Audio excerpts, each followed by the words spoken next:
Dan's a fantastic man. He really is.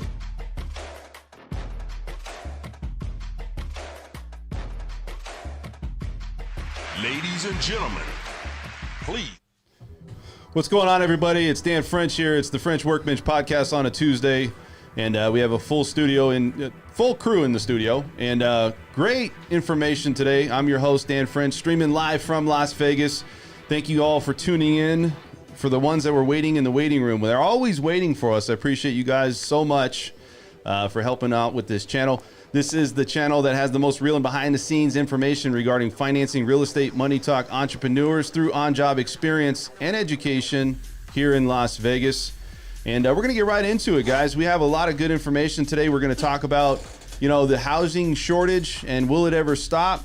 How does this get corrected, right? Also, we're going to talk about what's going on with title and how to vest title, how not to lose money, how to not maybe possibly go into a will or have a trust in place. We're going to talk about the benefits and the pluses and minuses. And also, we're going to have a market update, and we're going to talk with David here. David Remorse here. So let's get right into it. I see the big problem today is that there's concerns. The biggest concerns are from 2020 to 2024. Price growth could push more than we've seen in this past decade.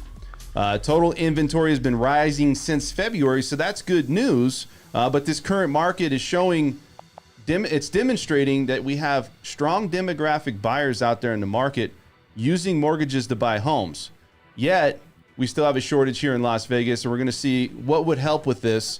So let's get right into introducing our crew here today. So first off, I'm going to go ahead and introduce Mr. Rich Salas. He's back. What's up, buddy? How are you? I'm good. Thanks for having me, Dan. Dude, what's been going on with you, man? How's life? How's things been going? Life's been good. It's been maybe a little bit boring as of recent. Why is that?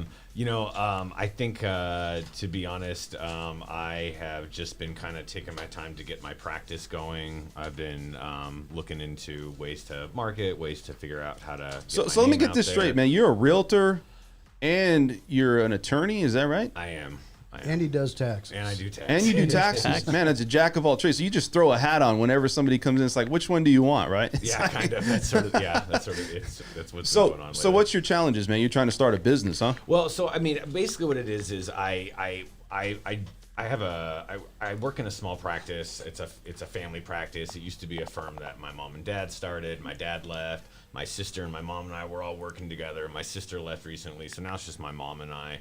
And I'm just kind of looking for ways to kind of reinvent our practice, keep us going. I only recently became an attorney, so I've been working there for a while, but being, now it's a little bit different now that I feel like it's like my business now, not just someone I work for. Yeah. And so that's kind of where I'm at with that. But, Well, dude, we appreciate you coming back on, man. We're going to get a lot of information from you today about title and what's going on. Also, we got Mr. David Remorse here. What's going on, buddy? Dude, thanks for coming back, man. Yeah, it's been a while. I think, what, 3 weeks? Yeah, it's been a while, man. So where were you at? Where been? You've been traveling? You've been on vacation? Where'd you go? No, I wish, man. I wish I was in Europe somewhere vacationing. No, I was actually busy. Every time the show would come up, I'm actually showing properties. So I've been out and about. So you did want to come on. You just couldn't because of certain things and obligations that you had, right? Yeah, absolutely. Yeah. Right. So appreciate you coming back, man. Thanks for having me. Also, we have Mr. Mike Keeler. He's back. What's going on, buddy? Hey, I just bought a new internet domain while we were talking. Oh, you did? Oh, Yes. nice. What's the internet domain? Are you gonna Best financial advisor in the universe.com. in the universe? I know my broker dealer is going to have a Dude, fit that's- if I ever let them know that's there. Let me say this: that when it gets too long on these domains, though, people start to get tuned out a little bit, right? You don't think that's going to tune them out? No, I'm not going to market that. But, it's just fun to say, oh, yeah, go to bestfinancialadvisorintheuniverse.com. Right. And, oh, there's me. Wow, it must be true. It's on the internet. Absolutely, man. Absolutely. We also, go ahead and put your head down just a little bit. You're a little bit too close Front there. and center. Front and center. Scoot back just a little bit there, man. People want to see where you're at. Scoot next this to way. Mike.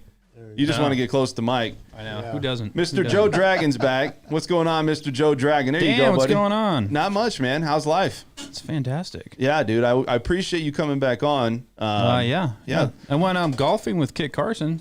You did? On Sunday, yeah. No way. How'd that go? Remember he was bragging about how good a golfer he is? Yeah. Backs it up. That guy's incredible. Is he really? Yeah, he's very good. Dude, I was a little embarrassed. I was like, all right. What does Just trying to Kit? hit. Kit does everything well, huh? Hey, he looks good. He plays golf well, and doesn't even break a sweat when it's 110. And if you weren't married, right? With a name like that, you might make it. You might make it. I brought it up. But, hey, anything ever happens. Yeah. nothing transpired. Yeah. No, but good. Other than that, how's Baby stuff? Dragon? Everything's going good over Baby there? Dragon's doing great. He just sleeps a lot. Yeah. How do you train a baby dragon? There's a movie on it. Is there? Oh, okay. Yeah, How to Train Your Dragon. Go watch it. With a fire extinguisher. Yeah. It's a fantastic movie. So, all right, guys, so let's get into this. A lot of people talking about what's going on in Las Vegas. They're talking about the housing market, and they're talking about the shortage that we have. And I think this has been a topic since, I can't remember the last time we didn't talk about it. And data and signals and things that I see going on in the real estate world is starting to show that things are starting to slow down a little bit. And I don't know if that's just across the board. Maybe it's just what I see. Maybe it's what David sees. I'm not sure. We can talk about this here. So since January, we've seen a slow increase in homes, like on the market. We also have seen less people buying homes in multiple offer scenarios. And so we're starting to see that peaking point, that tipping point, as they would call it, right? The tipping point of things starting to go the other direction. So we'll start with you, David. I know you're out there. You're talking to a lot of people with real estate and what's going on. Are you seeing that a lot of people are showing signs that they're just sitting on the sidelines now? Because I don't know what it is, but people have just gotten fed up. They're tired of it, right? They're tired of trying to be in the rat race. They're tired of going in multiple offer scenarios. What are you seeing with that? Yeah, I think it's a combination of things. I think, back to school, a lot of kids are going back to school, so parents are tied up. That's a little bit of the slowdown that we're seeing in the market. The demand isn't as high as it used to be, so it's not, the listings that are coming on board, they're still getting multiple offers, but there's 3 to 5 offers instead of like 5 to 10 offers on these properties. So we are starting to see a little bit of the downturn on the demand of the properties. Yeah. But the supply is still low, so we're still low on the inventory. Okay, yeah, but 2 years ago, 19 this time, what was the average offers on a listing? I'd say about 3 to 5, depending on the So property. it's kind of back normal. Yeah, What it's been. Yeah, Okay. it's ticking back down. So what do you think's contributing to why this is starting to open up a little bit? I think everybody's been waiting for, is the market going to open up? Is property going to come back? One of the things that I've been seeing or looking at, and I've had some articles, is that people have been discouraged and they lost hope altogether. And, people that got money, they don't have to run into something and just try to get into a position of, I got to buy right now. I got to get into that rat race like we talking about. Are there a lot of people that you have that are just kind of starting to build where we're just going to wait and see what happens with this market? And maybe it's starting to open that market up. I feel that the people from California and a lot of these people that were looking to move here with the money that they sold on their home there, or that maybe the money they were sitting on, maybe they're just taking a break at this point. What do you think? Yeah, we are starting to see a lot of that, but we're still seeing a surge of the majority of the people are still coming from California. So the majority of the buyers that I'm helping, I'd say 3 out of 5 buyers are still coming from California and buying. So I have a client. Of those buyers, are you asking them why now? They're Why- making that transition? What are they Why saying? they're relocating? Yeah, so what is that point? Why is it happening? That's a good point. Yeah, I think it's all case by case. So one of the clients that I'm working with now, it's actually a retirement situation. Okay. So it's an older couple. They're going to sell their property in California. Actually, they're going to refinance their property in California, take some cash out, and use that cash for the down payment on the new home here. And then they want to retire in Las Vegas. So, Okay. in Henderson. So what are they, like baby boomer generation? Around there, yeah. That's an interesting point because I way back in the day, like 10 or whatever, I remember reading stuff saying that you had the crash, but the inventory was way ahead of where the demand would be in 10 years. I think at that point, that's around 2018. That was an estimate. With the idea that that's when the baby boomer generation would really get into full swing, and that if you're looking at northern places from the Bay Area or here places from LA, they want to come here and retire because you got golf courses, it's hot, or they want to be out of the grind going on in city life. So that makes sense. What about like younger people? Do you see like, I don't know, new families, people in the 20s, early 30s, that sort of thing? Yeah. Trying to get cheaper lifestyle going on, or is Yep. that part of it? Or Yeah, absolutely. So I have another client that's a younger couple, like you said. And the situation with them is they actually relocated because of family. So they're following family. So I helped the brother out about almost 2 years ago now. He bought a property in Henderson, and now the sister, they both lived in New York, and the rent out there was insane. A 1-bedroom Yeah. studio. I think they were paying like $4,000 a month for a 1-bedroom. That's nuts. Overlooking Manhattan there, and I think in New Jersey. Yeah. So she's relocating out here to be closer to family. Yeah. So we're seeing a lot of that as well.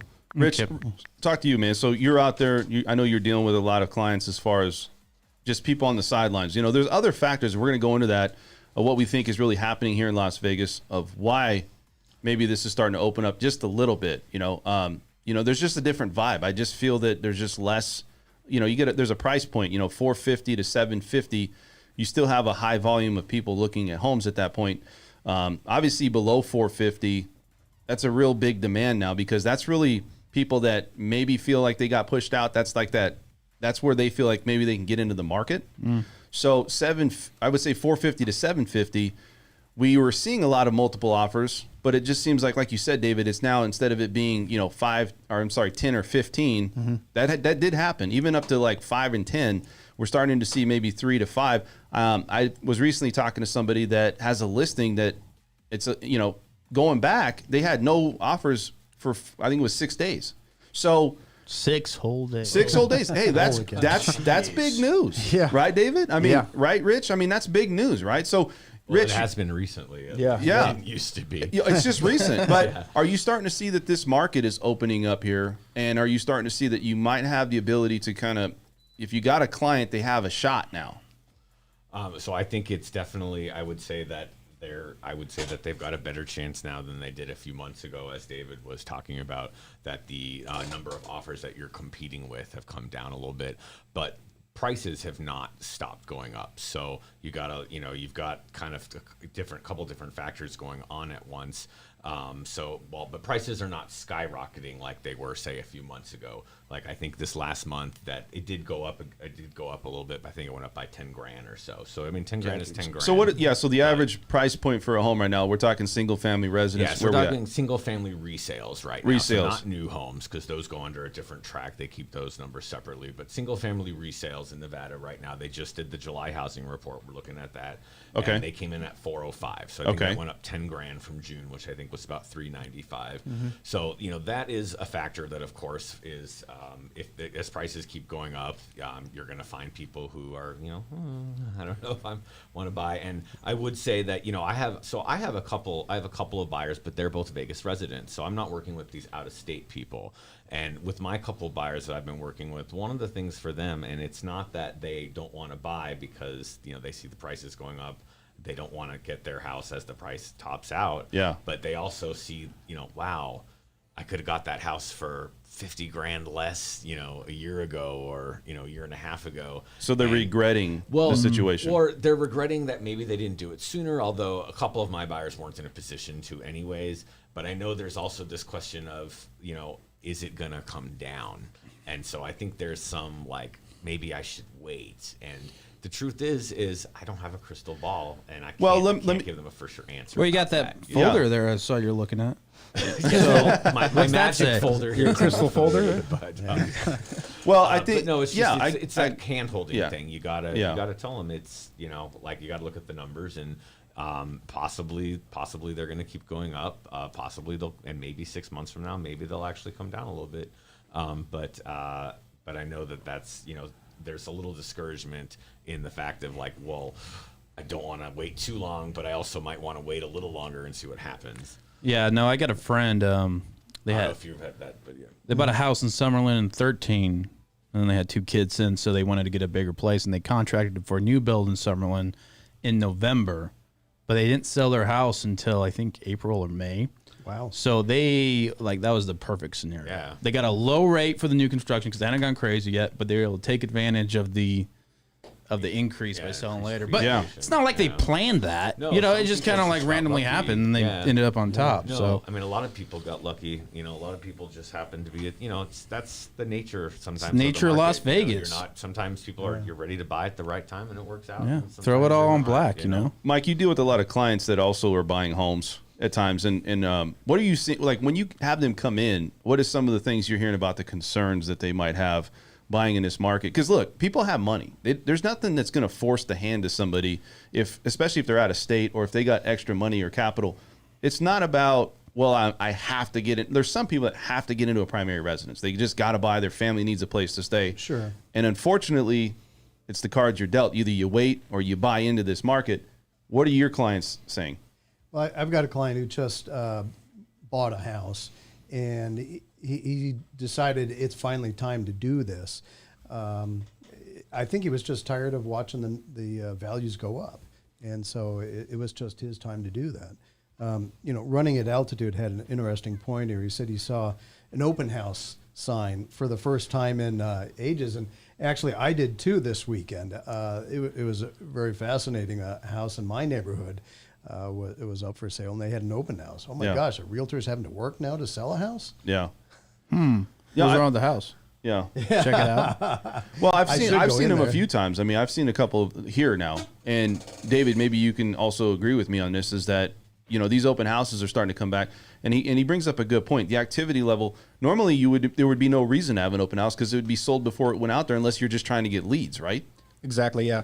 The majority of the time right now they're doing open houses, a lot of the times it's for new agents. So the new agents, you don't have to spend any money on marketing. It's a free way to market yourself, get clients. You get a lot of foot traffic in the property, even if the property already has multiple offers on it. Yeah. It's a good way to market yourself and get clients as a new agent. So like the agent's looking to sign someone else. Yeah. Exactly, yeah. So even if they don't sell the property that they're doing the open house for, they can sell them, another property in that area. Or if it's a neighbor, they might want to list their house as well. So it's good for prospecting. Gotcha. How'd you get into real estate? Been into real estate pretty much when I was 19. I got into it. So just Okay. coming out of high school, I've always had a passion for it. And just got right into it, yeah. Gotcha. So Have you always been in the Vegas market? Yeah, always, yeah. Born and raised in Vegas. what year did you, when you were 19, like what, 40 years ago? What's funny is he's actually 50, but he looks like he's 25. This is good shape. Good skin tone. That's what happens, man. It's got that blood. moisturizes, Yeah, he moisturizes. No, but I mean, you did get in this game, and the difference between, you look back at 2008 and when the market had that crash, 2005 to 2008, we had more homes sold in the last 2 years than we did in all of 2008 to 2019 across the country, right? So we're talking about not just here in Vegas. What does that tell you? It just tells you, why did this demand change so in the much? last year, in the last 10 years? In the last 2 years, we sold more homes than we did in all of between the years of 2008 to 2019. So we have stronger buyers. Demographic buyers are a lot stronger, a lot more credit worthiness. But that's not the only thing. I think people they're taking advantage of opportunities, especially if you're in another market and let's say you sell your house for a premium. That's what they're taking advantage of. But that's in specific states, right? That's in like places like Vegas, Nashville, Florida, right? Not like people. I mean, I don't know. Maybe in the California region, the New York region, the more populated that's a good point. areas. And the reason I bring that up is, I mean, there's a lot of different factors that go into that. One, the economy finally got to where it needed to get, so people could start actually doing things like that. But two, if you look at some of these populated areas, leadership going on. I mean, I think the solution that California at least has employed for traffic problems, infrastructure problems, these types of things is to simply, valve out people. They don't seem very motivated to attract more economic growth to their areas. And you things like income taxes, property taxes, just They policy. don't care anymore. Yeah. Yeah, it seems like that's don't need kind of more what they've adopted. Will just push people out. And when you push people out from those massive... California is bigger in population than Canada. They dispense to the rest of the country. And is it too big to control? Is that maybe part of it? It's just it's got so many people there. There's so many things to regulate. I'm sure you can figure that part of it out. But I think it's like you said, you just giving up because, again, California is great. I'm from there, and a lot of them are moving here, and it's the reason it's the most populated state. I don't know. I've never lived there, but you can just. I think it's a hard place to go if you want to be like a first entrepreneur. I was gonna say it probably depends on what you do. I mean, I know a lot of people wouldn't say that about tech and stuff like that. Obviously, Silicon Valley. Yeah, But, I think that matters less and less now. That's probably true. 20 and 30 years ago, it was essential to be there. Yeah. But nowadays, you see tech companies all over the place in the middle of nowhere. Well, and you tech companies. I mean, Apple's a great example of that. They're building up in northern Nevada for the same problems. I mean, which is Silicon Valley in a way. Apple, right? Because Microsoft has the Washington area. They're moving out of there though. They're moving. That's to the point. If you see big tech giants like that moving out because of those problems, what kind of small entrepreneurship are you seeing move in? You know, that just wouldn't make any sense. Well, and they did lose a seat in the latest census. So that's never happened before. Yeah, and that's never happened before. So they've lost a seat. And, you know, a lot of it is they lost a seat in the previous one, too, I think. Are you sure about that? I thought they did. They might have. We gained one. That was But I for know, sure. I know we gained we one gained pretty high, and yet their population continued to grow. Well, yeah. Yeah. And as an attorney, because I got friends that live in San Diego that are attorneys, and you look at the average kind of attorney salary there compared to here, it's the same. And the then you cost of add on living. student debt. Yeah. And I'm like, how are you even in the green? Are you even? It was a while ago. I was like there It's- like a year ago. yeah. Well, Well, at least Wikipedia, as of 6 months ago, was the most dangerous city in the world. It ranked that way. Maybe yeah, it's not we now, actually. but- Worse than the Middle East. Yeah. I mean, they were going by homicides per 100,000 people. And I always check it because I love Mexico, and I used to love going there. I always, you know, Yeah. I was like, these.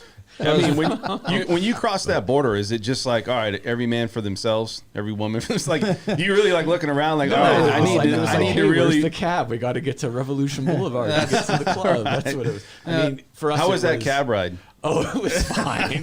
But the great thing was you can pile as many people in as you can fit. Did There's they no wear rules. seatbelts? No, of course No not. You seatbelts. could get 6 people in the back. Yeah, seat. got Wow. a fish. It was, Yeah, Use the 2 trunk. years. it was great. Yeah, yeah, in no, the it was trunk. wonderful. 2 years ago, I think it was New Year's 19. We go down to meet with some friends or whatever, and one of our friends planned this wine tasting trip, and To Temecula? well, I guess it's a wine country in Mexico. Yeah. Oh, in Mexico. In northern Mexico. So right. we're in San Diego. We walk across the border to Tijuana. Some guy picks us up in this van. Kind of like we get in this van. He had a This sounds like a horror his movie. his stereo system was those little Bluetooth speakers you can buy at like Best Buy for like $20. Sweet. We drive down the coast for like an hour, then go inland for like an hour. She had gotten this Airbnb, and this is the middle of winter. It did not have any central heating. Had a pool, not heated. And it was like blowing wind that night. We had like started fire inside because that fireplace, but it was open. So smoke got everywhere and like saturated the sheets. And then my other buddy's like, let's just get an Uber. I'm like, I don't know, get an Uber back to Tijuana at like 2 a.m. Like, Yeah, that sounds scary. I survived. Wine was okay. Yeah, there you go. How was the wine? You didn't make it? Yeah, no, it was good. Okay. It was good. It was, I think. No. We'll have to go, Dan. You're a wine guy. Right, I'm a wine guy. I'm definitely a red wine guy. So let's talk about, okay, so one of the things we talk about is people just lost, I wouldn't say hope, but they're not motivated, right? So that's one thing on moving here. Let's also talk about the fact that a lot of people were approved for a loan, let's say even from me or from people in general that were buying a second home, and the opportunity to work from home was a lot easier, right? So you can go in and you can get approved for a loan. And now maybe these people are going back to work. And I've even had it where some employers are like, you know what?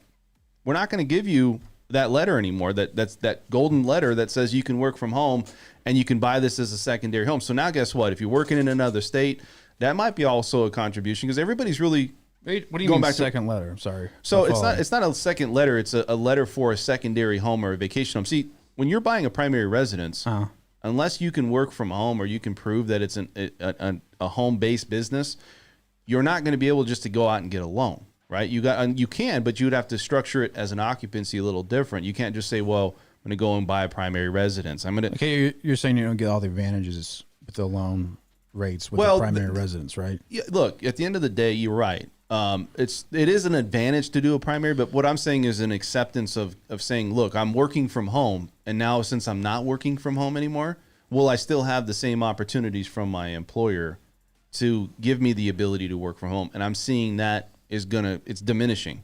And I think that's one of the contributors to why we're having maybe a little bit less too. So there's many factors. So I'm to just trying to understand. Are you saying it because employers are forcing people to go back into the office that people aren't moving to Vegas because they can't work from home? Correct. Okay. Like now if you can, let's say that your job's stationed here or you can move here. I think this is a big, and go ahead. What were you going to No, say? I was going to ask you a question about Sure. that because you're the mortgage guy. Yeah. And I was just going to ask you how big He's of the an mortgage guru. The mortgage guru. Yeah. Well, guru. Yes. Now that I have you, how much of an increase did you see in that this Huge. past year? Because I mean this Huge. was unlike any other the last Yeah. year and a half. So It was really a big part of it because you have to look too, like, you got Fannie Mae and Freddie Mac, and we sell to them, and they're saying, well, hey, we don't want to take on as many loans, right?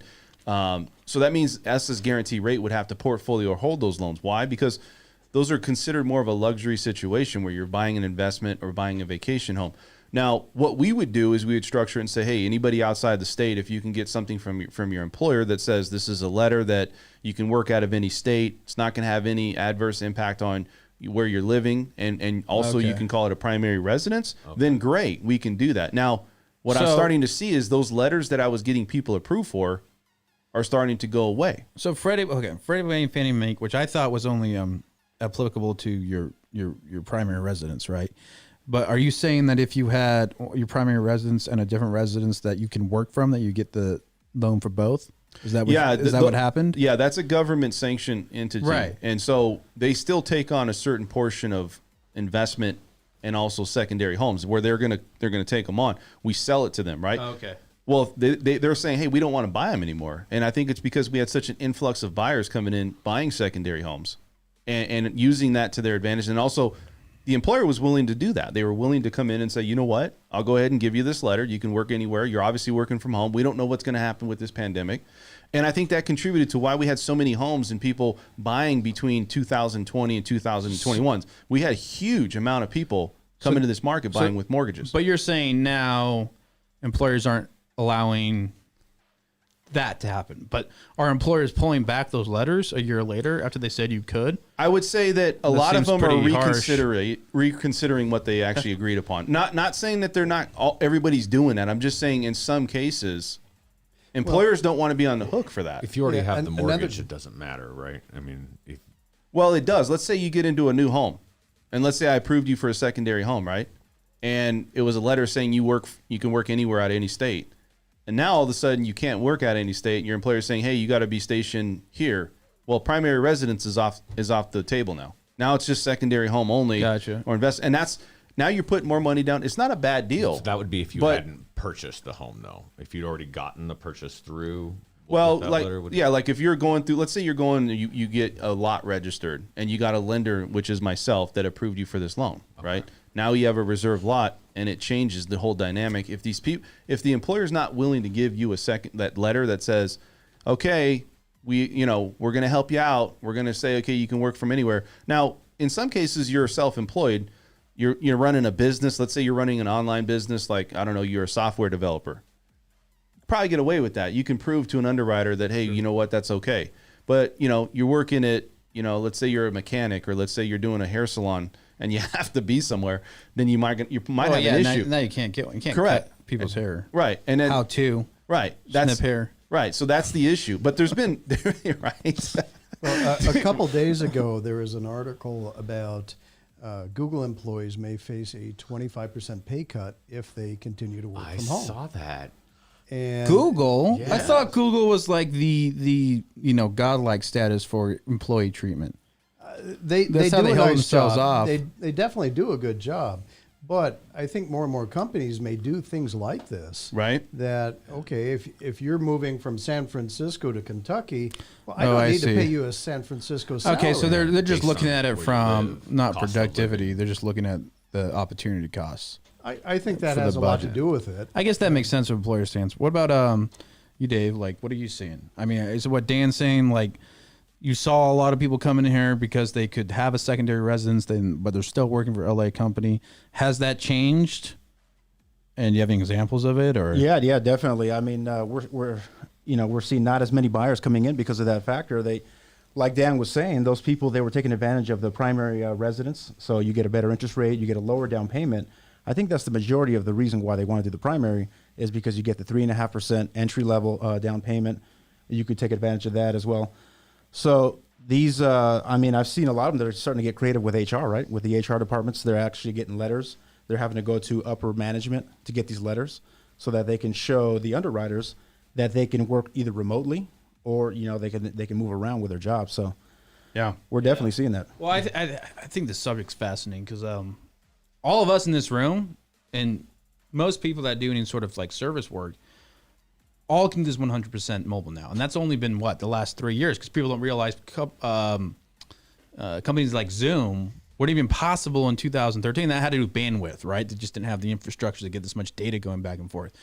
And as this continues, because how is this going to affect the economy as a whole? Because, for instance, California, they have a state income tax, right? But if you're you say my business in Las Vegas, now I'm going to live in San Francisco, but I'm not paying the state California income tax because I'm attorney in Las Vegas. That's interesting because I think California is going to have a problem with that, and maybe some. There's going to be an explosion of litigation. Well, look, I think everybody was looking for opportunity to take advantage of a situation, and you know what? You probably had more time on your hands, during COVID. So I think there's a lot of reasons why we had such an influx of home buyers. Like I said, demographically, mortgages were at a all-time demand as far as getting into homes and people using mortgages to use that as a vehicle to get into a house. And so you're starting to see a lot of data that's coming out that says, all these people that were coming here, right, and that were in a position to buy, it's not that it's stopping they're coming here, but I feel like they're being a little bit more strategic about how they're going to buy a house here, in my opinion, because I don't know, it just seems like there's a lot of people that are not just going into the market going, you know what, I'm going to go all in. I'm putting all my chips in. And I'm just going to say, you know what, I got to buy now. And it's more like, well, maybe we can wait and see what's going to happen in 2022. Right. A lot of people are saying that now. Maybe the market will come back down, and we're kind of banking on that. And I still think it's coming down. And because we talk about this a lot, right? Like, is this artificially? I mean, this is my personal opinion, right? But again, we mentioned we're going to have all the 4 major sports teams here. And you say, well, how can the market sustain itself at these prices? My question is, how did San Francisco do it for 20, 30, 40 years? How did LA do it for 20, 40 years? How does Seattle do it? I mean, it's a desirable place to be. And as the city becomes more and more desirable, what is going to drive the prices down? Right? Well, I would think one big thing in the short term, at least, would be if interest rates start to rise. So what do you think the impact is on rates? Like for you guys out there, like I talked about this, 2018 rates were over 5%. Okay. Yeah, how much do they have to go up before it's really going to stop? In Guru, right? In the, at least like, let's say 6 months to a year, what do you think is going to happen? I don't think rates are going to go too crazy. And I don't know I think raising rates is really just a way for the Fed, and I've brought this up, is to help with inflation, right? It's only about if inflation gets too crazy, but they're not going to do it just to say, hey, you know what, we need to slow down things on the housing side of it. They might do it on the short-term bond side of it, but not the housing side of it. And wouldn't, Mike, this is your area. I would think that the Fed, if and when they raise interest rates, are going to take into account if they go too high, they don't want to cause the real estate market to go down, right? That's not good for the economy, right? No, they use interest rates to do a couple different things: keep inflation in check, and also, to keep the economy going a certain level. We don't want the economy going too fast. We don't want it going too slow. Right. And so they use it to affect a number of different things. I don't think housing is really one of the key things they're looking for. It's really the economy and inflation. If inflation gets out of control, we're really up the creek. That's a problem. So yeah, and I think it's a balancing act for GDP. It's big time. Yeah, it's like, okay, it goes too high, and we raise rates. If it goes too low, then they pull back money out of circulation. And right. And the problem with that is, I think that's historically we've got only one example of the inflationary problem. We've dealt with recessions about every decade, with 2 big ones. Sure. But as far as I know, you had the 70s when that was the inflationary period. The last 150 years, has that ever happened? Is there another example of that, at least in this country? Boy, I don't know of any. But yeah, that's the big one. The 70s and early 80s, mortgages were just out of control, 12, 15%. Holy cow. Yeah. Can you imagine what that would do to the economy here? So are we all in agreement that interest rates really not going to be something that's going to really impact people from buying here? And is it really going to have an impact on opening up some of the inventory here in Las Vegas? Is it? Well, let me ask you guys a question. Okay. Right? And when somebody buys a house, right? Are they looking at the loan breakdown, or is really their decision based on what that monthly payment is and whether they can pay it or not? and how much do interest rates affect that monthly payment? If that's kind of right, is that what they look at? Does that make sense? I think it depends on the person and the buyer that's buying the house. You know, what's more common than not? I think that there's certain analytical people out there that really just bring it down and just break it down to like, okay, I got a certain amount that I don't want to go over. Then there's people out of necessity that just buy a house because they have to put their family somewhere. Maybe they got a job here and it's like, you know what, I'd rather buy now than rent and wait. So I think it's a situation where case by case, like what's really happening. You know what I mean? I think the majority of the time it's people that have a fixed income. So the people that have a fixed income, they're looking at the actual monthly income that they're coming in with. So they are going to look at the monthly payment. Yeah, and not break down, the other factors. So the interest rate is one of the factors that's going to bring down the monthly payment, and also the PMI. So if they have PMI on the loan, that's going to be a huge amount. If they put a larger down payment, even if they go from 5 to 10%, that's going to lower the PMI and save them a couple $100 a month. Well, I think, breaking down the payment where everybody gets lost, I think, is really what is the difference in what they're saving as far as rate, and also what is the difference. Like they never factor in like the HOA payment and all these things. So I do think that when you break down the payment, it does come into play. But I don't know. It just seems like over this last year, it's a big part. People are interested in rates, but it's also like I'm going to lose out. So it's like that will always overtake. You know what? My payment might be too high, or my rate's not ideal. But you know what? I got to get into a house, and if I miss out, it's the fear of missing out. Then I'm going to lose out, and I should just, whatever I got to do, I just got to get into the house. That's why you see these people coming in, knowing that there's a market that they got to come into it where they're $15,000, $20,000, which is not happening, I don't think, anymore. But knowing they're coming into that market, these people that did that, they were probably doing it at a dire need or at a necessity or fear of missing out. And I think that's not there anymore. And I think one of the biggest factors that's affecting consumer confidence is the moratorium, right? The extension of the moratorium. So I was doing some research here. Federal Housing Administration was supposed to expire July 31st, right? And then Joe Biden went and asked Congress to extend it. They fought back over the weekend. Then Monday they came back kind of with a couple of conditions. So they're only going to extend it on evictions and not mortgages. So a lot of people have the misconception that the eviction moratorium extension only pertains to renters that are renting. But it also pertains to homeowners that are going into foreclosure. Yeah. So if the property goes into foreclosure, they can't get evicted from the property due to the extension. So that's the problem with that is, it's going to take them 7 months to go through the foreclosure process. Anyhow, we'll see with that. Where's the deadline on these new on the? So new they act? extended it to September 30th. September 30th, and what they're saying now is they're only going to extend it in the highest hit areas. So it's kind of a case by case now, where banks, they can now step in and start sending out notice of defaults, late payment, late notices.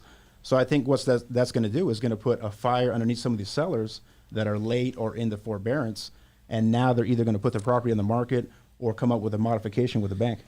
Right. But it's going to take a long time, like you said. But is that really going to have an impact? Like we talked about this too, about this is another thing that could affect this housing market where it opens up, where we have inventory starting to increase. People are going back to work, right? And the moratorium, you're saying, well, they're going to go back to work, and then these people are finally going to exit those homes, the ones that are behind potentially. Is it really going to help this market though, where we're just going to see a huge influx? Because I feel like it's a small percentage. It's not going to make a huge change. No. I don't know. That's the thing. Yeah, I don't know how big of a change it's going to make, because I don't know how many renters are actually in default on their rents here. Exactly. Yeah, it's going to be a slow process, especially now with the extension in place and case by case, state by state. These banks are going to start issuing notice of defaults and late payment and late notices. So I think it's going to take a very long time, probably 12 to 24 months, before we slowly see that inventory come back on board. Well, and to Dan's point, David, how many of your clients that are sellers are selling investment properties? I mean by that have tenants in there, or this is the primary homes, or There's actually a lot. I don't know if you've seen the MLS. A lot of the listings now have tenants in place. So we're seeing a ton of that. And you having clients that have tenants in place? Not any of my clients, none of my sellers, but on the MLS, we're seeing a lot of the properties. No, I'm just curious of those, how many are current on their rent or not?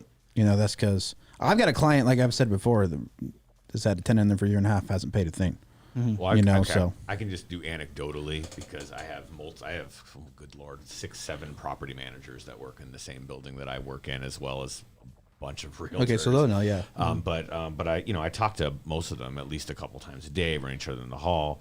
And I know one of my property portfolio managers that, I think they manage at least, I don't know, they manage, 30, 40 properties, something like that, which is not huge. But right now I think they're managing like, and she told me they only have one tenant who's actually not paid any rent that they're trying to evade. See, and that's a big deal right there, So, and then I had another one, and they had, another one of them, and they just got out of the property management because they decided that it was they didn't like doing it, but I think they only had a couple because last year that it's weren't doing it, so I'm not sure how big of a problem it actually is for. I think it's a really small percentage. Yeah, because it's the problem is it's all confidential too. So it's hard to get that information, but if you're talking less than 1%, 0.5%, then that's not going to change inventory. Yeah. That's going to like what? That's means nothing. Yeah. And interesting enough, even from the beginning, you had an option. There's a way to evict people with this, but I think that the landlords just don't want to deal with it because of the legal cost and whatnot associated. But there is a way to evict. Basically, you got to show nuisance. They have to prove that COVID actually affected them. Oh, right. They actually have to have, Yeah, and they have to prove now, I will say this, though. The property manager in my building I was speaking to a few days ago, we were talking about her tenant that wasn't paying rent, and he has apparently been working full-time. And she did say that they tried to bring it up that he had lied on his CDC form, but they didn't really get anywhere with it. Did they file a suit? Do you know? I think they tried to give him his notice to quit, and I didn't get the full story from her because I certainly wasn't involved in any of the legal proceedings. Yeah, she did tell me that they had tried to bring it up that I think they have to go to eviction mediation now, but that they had tried to give him the 7-day notice or the 5-day notice, and that he had just lied on his CDC. Because I'm interested in how some of these cases have turned out because I have had a few people call me and say, "Yeah, I can do it, but this is what's going to cost to bring it." And then it's like, is it really worth it? Yeah. And I'm sure that they'll be able to get something at eviction mediation where they can prove he's still been working. But at least at this point, it's stopped them from getting him evicted because he just lied on his form. Yeah. Well, anyhow. Well, let's talk about people that are working or now, but they weren't working. Okay, and is that going to have an impact on people leaving their house? Let's say that you had a home and you were on time and you were in forbearance, whatever it is. And now you want to, maybe this is another factor, is that now you're confident that you can leave your home and find something else. And I think that's the big part. A lot of these contracts that are being written, or they were, is we're going to sell our house, but we're going to stay at the house and have a rent back for what, 3 months, 2 months. And it's so they can stay in the house and they can figure out what they're going to do. They know it's like, 75% of the people are like, this is the perfect time to sell. But I have nowhere to buy. But there's nowhere to buy. Yeah. So what do you do? How does that inventory, not the inventory, but how do those people exit those homes? Is this going to start to what's the motivation for exiting to begin with then? I think a lot of people want to maybe change location, or maybe they want to upgrade or downsize. It doesn't matter. They felt handcuffed, I think, is what it is. And especially if you're out there and you're like, well, I want to buy a house and I want to buy maybe in a different location, maybe a brand new home. And now it's like, you know what? I'm stuck. But why are you stuck? That's what I don't understand. Because if you try to sell your house, right? Let's say you sell your home and you want to buy a new home. If you sell your house, there's nowhere to go. You have to sign a lease somewhere. Now you got to. Yes. So why can't you just go look for a house, buy a house, then put your house on the market? Can't you do that? Well, what if you're already living in the home though? Think about it like this: you're living in the home, and let's say that you haven't been paying your bills. Okay. Now you're like, you know what? I'm back to work, and now I want to go buy a home, or maybe I want to transition or move out, or I just want to sell because it's a great time to sell my house. Everybody thinks they can just write a number on a piece of paper and say, this is what I want.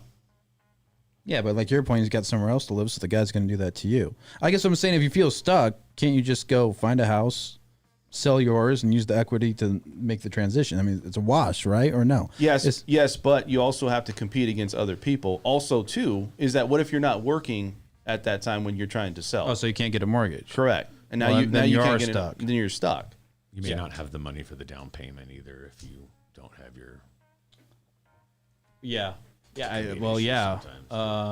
It's just one of those things. Is the timing of this, and is people going back to work? We talk about. It's very rare, Rich, that I heard that somebody from Las Vegas was actually buying a house, because I feel like they've been stuck in their house, and they don't. It's not saying that everybody was in a position where they couldn't move, but I think everybody's waiting. And so when you talk about Las Vegans like possibly moving, or you're working with somebody, because you said a lot of your clients are from Las Vegas, just a different world because we're dealing with a lot of out-of-state buyers. So I'm just curious, their mindset and what they go through maybe is a little different.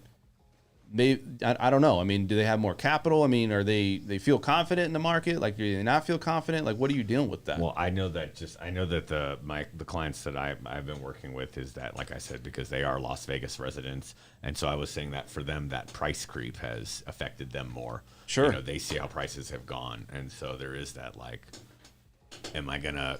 And then of course, so both of my clients I'm working with too, they've been long-term residents, so they saw the big crash too. And so everyone sees how far prices have gone up now. Are they going to fall again? There's, I think there's a lot of psychological stuff going on with some of the buyers here. But also it was that competition, which is for everyone to some extent. But, at least like, okay, so both of my clients, they are good. They have plenty of capital. That's not their issue per se. But they both. But do they look at this market and go, man, I'm just way overpaying for this market, a market that I knew 5 years ago, that the same home? Like, why would I want to go into a market like that where it's a frenzy now? I think that's where some of it has been the competition, but I really do think some of it has just been that because they're not coming from somewhere where you stereotypically see much higher home values, that they're not getting that like, this is such a great deal, I've got to get that house while I can because I couldn't get this in San Diego, and so my clients don't see it the same way a lot of these out-of-state people see the sale prices. You deal with a lot of people, David, like that's in Vegas. Like, you deal with a lot of people that trying to buy a home in Vegas, and some of the challenges that you deal with. Yeah, I see a lot of them are getting priced out. Like you said, the median home prices got up so high that the local market is kind of getting priced out. So we see, a lot of the casino workers. I've been helping them buy some properties, and they're getting pushed into like some townhomes and condos, because they're in the high 2s, low 3s, where they could afford that property. So is that really what they want, though? Are they just saying, you know what, I'm settling? Because if you really think that this market's going to come back the other direction, wouldn't you like wait and keep renting? I mean, I get it. It might make sense to buy, but I'm just saying, is it? I would feel it's discouraging, right? I think it's a sense of necessity when you're buying a primary house. So it's the family, the kids are starting to go to school and things like that. So it's a necessity for them because they have no other choice. So for the primary house, and I think, well, and the one thing, and I might have even brought it up last week, but I have also tried to talk to them about how, but basically, even if the price has gone up, quite a bit from a year ago or a year and a half ago, where rates have made it that you can get a home that's quite a bit more expensive, and you're still going to have a monthly payment that's probably reasonable, or maybe even close to what you would have.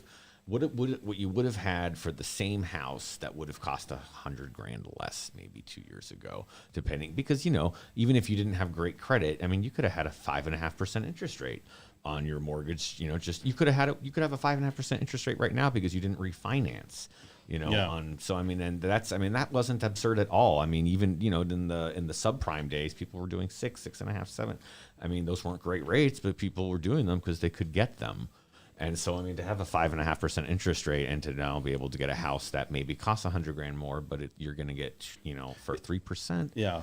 I think it's and that's the what mindset. I tried to talk to them about. It's like, hey, I know that you've got that higher price, but you have to remember how loans work and how much money you pay over time. And that sticker price isn't really everything that goes into buying a house. And I do feel that having that conversation with them has really helped ease their mind on the whole, well, look at how much prices have gone up. And it's like, yeah, but look at how much lower mortgage rates have gone. I think it's mindset. And when you're talking, I'm getting what I'm starting to think about, because you're really making me think about certain situations. I almost feel that even if rates were higher, if that was the going rate, or that, people wouldn't be saying anything about it. Rates have been so low for so long that now it's a problem if they go up, or now everybody's like, hey, you know what, it's going up 1/4 point. But if you're seeing, if it was customarily a situation where you can see that rates were always influxing on a tremendous level, almost like a stock. I'm not saying that it would happen that way, but let's say it was like 5.5 to 5, then it goes back up to 6, and then it comes back to 4.5. They probably wouldn't even like think twice about the fact of, you know what, I'm going to buy. Obviously, rate's important, but you know what I'm saying? Like, well, I think it's just been so low so long that people are very sensitive about where rates go, and that's a big part of what's going to make their decision. I mean, I can only say to my own experience, because bought my first house in 19 early, and rates had just recently at that time had gone up for the first time in a while. I think I had a 4.1, which I refinanced a year later.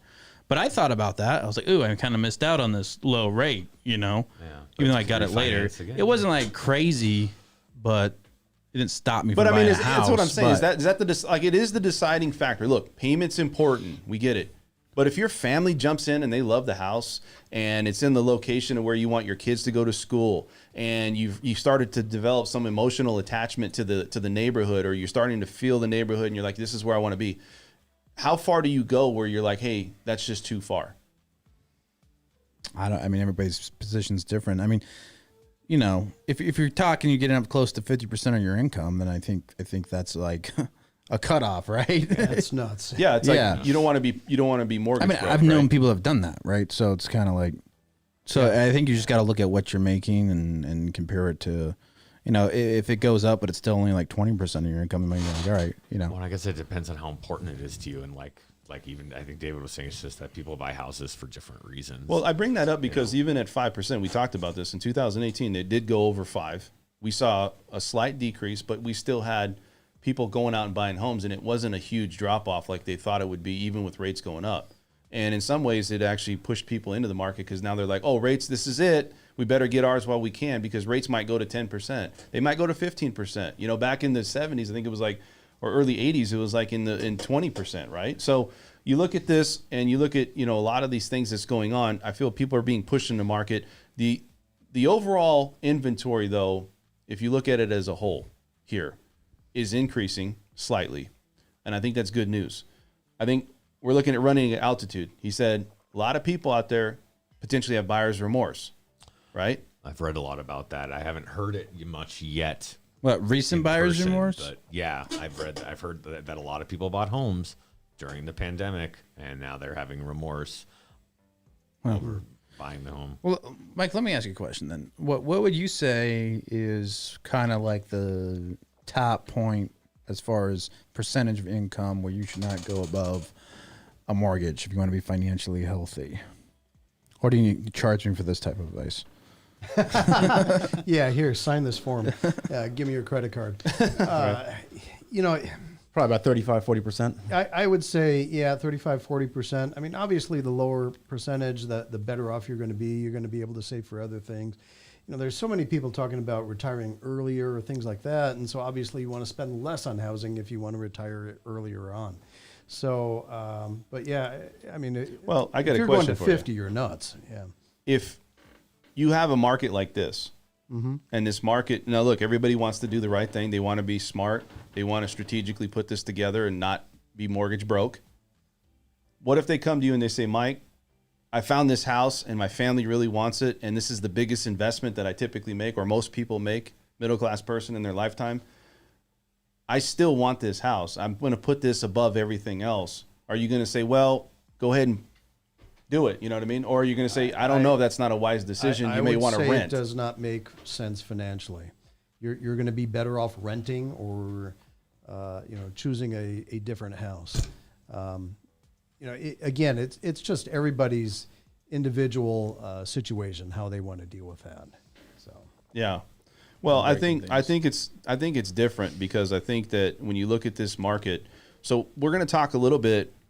We've talked a lot about, let's go through it. We talked about people that are like living here, right? That weren't working and now they're trying to work. He's having a problem over there with the mic. You got mechanical advice? Joe, quit screwing Did you around. break it? I or know, just right? unscrew it? We also talked about people that are now just going to be on the sidelines, right? Because they're just like, you know what, I'm going to wait, because maybe they got the money to wait. And we've also talked about other things like interest rates. What about builders, right? What about builders in the sense that, you know what, we can control the amount of lots we're putting out, right? And also, are builders going to affect realtors? Because what I've started to see with realtors is that they're not paying realtors anymore. And the reason they don't want to pay realtors is because it's another cost, it's another overhead. But now it's like, I saw things like, I recently saw something where Blackstone, which is a huge hedge fund investors, they're coming in and saying, you know what, we're going to make an agreement where we're going to go ahead and purchase so many homes from these builders, and now they're actually in a contractual agreement and they're working together. Is that going to push realtors out? What do you think, David? As of right now, it is. Yeah, we're starting to see the increase of them reducing commissions on realtors' commissions and incentives for buyers as well. So closing costs. A lot of builders are not giving out closing costs or incentives for the design center. A lot of builders used to give out credits for design centers and things like that. So we're definitely starting to see that already. We're seeing builders squeeze them out because 80% of the buyers that buy new homes don't come in with an agent. So would you say they're not building enough homes too? Like, I mean, if you look at a builder standpoint, wouldn't this help out the inventory situation where if you have buyers more to choose from, they're not going to have to go to, okay, there's nothing existing, and now we got more lots out there, right, to choose from. Now you have people that can go and buy a new home if they wanted to. And so now you're saying, look, builders are now putting out more properties, more product on a faster pace. Is that going to pick up? Because we know during COVID, it did not pick up, and it was actually a problem. Material costs were starting to come down. They were at, really high at one point. What do you think? Yeah, definitely. I think it is because people are starting to get back to work, and that's the main issue because it wasn't actually a shortage in the lumber. It was a shortage in the transport, people driving trucks. Mm-hmm. So the transport was, there was a shortage of drivers, and those people are starting to come back on board. I think a lot of it has to do with the unemployment. They have the federal incentive on top of the state incentive. Once they drop off the federal incentive from the unemployment, that's going to bring a lot of people back into the workforce. Are you saying people actually need to do things in order for society to work? Right? Go figure. I'm telling you, it's supply and demand. I mean, that's why it was. But, builders, I think, too, are contributing because, look, let's say you don't build homes at a fast pace. Let's say you only release 3 to 5 lots. What if you can release 20 lots? Wouldn't that take on a lot more people that are looking for homes that maybe were pushed out of the market or maybe are looking towards existing homes? And it's just just like we were talking about, it's a trickle down effect where they're trying to make as much money as they can. Okay, we get that. You talked about it, and I think you talked about it too, Rich, where these builders are coming in and they're trying to, have these buyers bid against each other because they're only putting out so many lots and putting out so many properties to choose from. I think that's another contributing factor that would potentially help this market. If Are people really bidding when they go to a builder? Or Rich, what do you think? Well, they don't even have things available for them. I mean, they have. There was just. I mean, it made the news just last month that they had a townhouse, development in Summerlin that they haven't even broken ground. It fully sold out. Some of them are starting to come up with incentives now where they're thinking of maybe they're only going to sell to first-time home buyers because they have too many people. They're doing lotteries even for people to try and get them. They can't build them fast enough to keep up with demand. Yeah. And so it's not just resales not hitting the market. They can't build them fast enough. I mean, I read that they've got a new development near Blue Diamond, supposedly like 2,000 houses, something like that will eventually go in there. It's going to be a while before it gets developed because it's just vacant land. They've got to bring all the utilities and all that fun stuff out there. But I mean, there's that. There's a huge development up where I live, Decatur and Elkhorn. Oh my gosh, thousands of houses going in up there. Yeah. Is that Sky Point or is that something else? No, it's something else. Okay. Yeah, I'm at Sky Point. They're building over the ridge. They're going down over by but I mean, Charleston. When people say, Vegas is landlocked, I say, have you ever been to L.A.? Right. I mean, holy cow. People who live in the Inland Empire, where are they from? Oh, I'm from L.A. when they talk to people. It's just the way it is. That's interesting because when I was born, I think, and I wasn't born here, I was born in the north, but there were 700,000 people or something like that in the city. It's now we're over 2 million. Yeah. So that was 87 for anybody who wants to know my birth year. Yeah. And so I guess because you look at these other big areas, right? And they have a main city, but there's suburbs all around them, right? And Vegas doesn't really have that. No. It's just one. So how do you do that? I don't know. How do we start building the next valley and get like more of a, because I mean, that's what's causing prices up unless we expand. There's always Trump. Well, it all comes down to supply and demand. It's over a mountain, right? It all comes down to supply and There you go, demand. Looking at the situation, if we don't have more inventory, I don't think this market's going to really. It's an unhealthy market, I feel. I think it's a little bit of push and pull as well on both sides because the demand is definitely there. There's a lot of demand coming into the market, but the builders also understand the demand is so high that they're going to squeeze out the profits on the properties. So what they're doing is they're releasing lots a little bit slower. They're holding back on the inventory to maximize the profits. So on the websites, they can advertise the base price on the homes, and those stay the same. But on the lot premiums, they can bump those up. So as they can increase the prices on the lot premium, which is the total sales price, and they don't even have to advertise that online. So the people see the base price on the property. Oh, so they go don't the have track to site. change their billboards. Exactly. It says, from the low 400s. Low 300s, low 400s. Oh, Yep. okay. And then lot premiums are now 20, 30,000. So Are they scheming with one another? Just curious. Well, I think, you look at it. I mean, we just talked about that Blackstone and builders.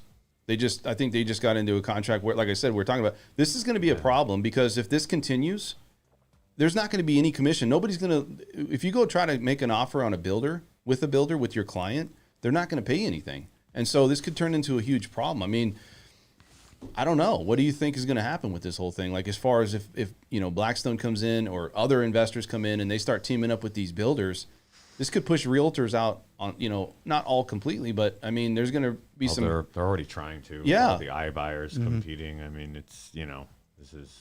I think it's a service industry, like any other service industry, and that there's going to be always be a need for that. Yeah.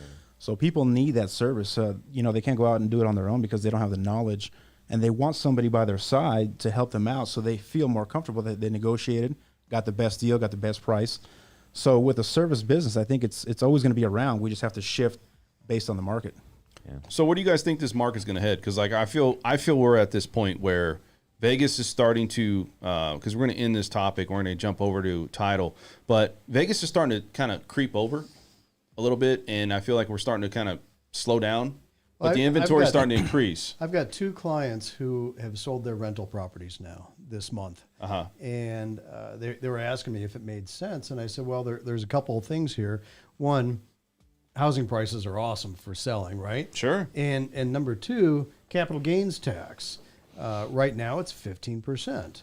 And where's it going to go? It's going up. If they pass this, there's Yeah. proposals for it to go up in this. Yeah. To what? Probably 28%. Oh, really? Oh, yeah. That's almost double. It depends on your annual income. It'll depend on your income and things like that. But if you're looking to get out of that, I mean, this is really an awesome time. A lot of people like doing 1031 exchanges. And keeping rolling over that capital gains tax, but golly, pay it at 15%. That may be an awesome opportunity for them. And they're going to limit the amount you can defer through 1031s in this I believe this large infrastructure package that they're trying to pass. Won't that's that one be of the fun? proposals. That'll come. I mean, of course, they probably are going to argue about it, but that's one of the proposals in. I don't even know what the name of it is, but let's just call it the gigantic spending plan. Yes, so first they give it to you, then they take it away. Take it right Take back. it right Oh, yeah. away. No, that's how it but they're works. going to limit the amount you can defer through a 1031 exchange to $500,000, I believe. In Wow, this latest, okay. in the proposal that's on the table right So now. that's pretty so that's scary. going to change the So I mean, definitely, if you've got some, you might want to do it now before these new laws pass. Yeah. And they're going to expand the 3.8 Medicare tax onto almost everything over 400,000, which would include capital gains, of course, which they already have it on, but yeah, I mean, there's just a lot going on with this tax package, and that's great. Yeah, I mean, if you want to sell your Increase rental taxes. properties, Yeah. And then as far Good as time inventory has gone up. So now, as of the July report, the inventory is at 4,077 single-family go. homes, and the sold properties are 3,352. So this is one of the first months where we actually surpassed new listings versus sold listings. Yeah. Previously, the sold listings were higher than what was on the market. We had less than a month supply, and now we just creeped over to 1.1 month supply. So maybe we are hitting a tipping point where I feel we are, and I just feel the vibe. And look, you can say it's going back to school. I just feel that people are starting to say, you know what, that wave of people that came over in a frenzy to buy, especially when they had a lot of time on their hands, maybe COVID, a lot of these homes were sold last year and they're just closing this year, so now you're kind of seeing that I would say like that pushover or the following year closings that maybe they had on the books, let's say for the builders in 2020. So anything else you guys have to think about or talk about when it comes to inventory? Anything about like what you guys are seeing out there in the real estate world, and anything else? I mean, as far as inventory, it's also flips and investments are coming back as well. I just picked up a fourplex in the downtown area off of 14th Street, and it was it's pretty much a complete teardown. I bought it off an investor that was midway into the project. picked it up for a good price, and it's basically down to the studs. So we're already getting multiple quotes on the renovation. We're gonna get started here next week, but we'll see how that goes. But we're starting to see more inventory come on board as well for flips. That's interesting. Yeah, that's we actually had somebody on last week too.